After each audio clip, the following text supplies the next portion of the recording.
Patuloy namang pinagtitibay ng iba't ibang ahensya ng pamahalaan ng pagpapatupad ng mga hakbang na makatutulong sa paglago ng turismo at ekonomiya ng bansa.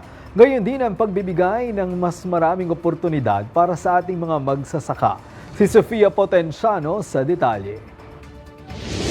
Mas pinalakas sa farm tourism sa bansa.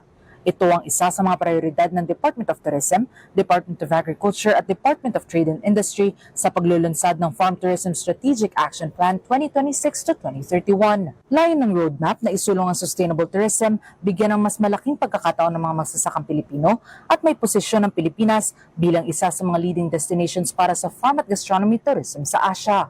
Pinangunahan ng paglulunsad ni Tourism Secretary Cristina Garcia Frasco at Agriculture Secretary Francisco Chu Laurel Jr. Binigyan din sa aktibidad ang pag-uugnay ng tourism demand sa agricultural production at rural enterprises bilang isa sa ganap na integrated national strategy.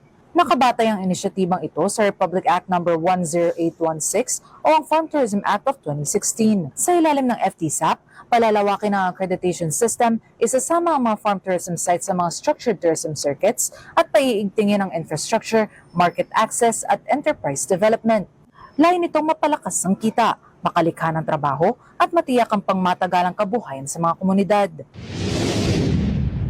Kasabay nito, lumagda ang DOT at DA na Memorandum of Agreement para sa farm, food at gastronomy tourism. Layo ng kasunduan na palakasin ang koordinasyon sa produksyon, supply chains at tourism demand. Kabilang ang pagpapaunlad ng farm-to-market roads at pagpapatibay ng market para sa lokal na produkto.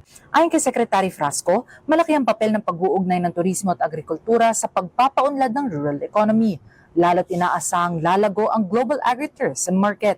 Dagdag ni Secretary Chu Laurel Jr., ang partnership ay lilikha ng matatag na demand para sa lokal na produce, magpapalakas ng supply chain at magbubukas ng mas maraming oportunidad para sa mga magsasaka at rural communities. Magbabantay sa implementasyon ng roadmap ang isang joint technical working group na binubuo ng mga ahensya ng pamahalaan at private sector, habang patuloy namang palalakasin ng DOT ang accreditation, capacity building at promosyon ng mga agricultural tourism sites na umaabot na sa 138 accredited farm tourism sites sa buong bansa. Para sa totoong balita sa Bagong Pilipinas, Sofia Potenciano, 13 sa tanghali ng Congress TV.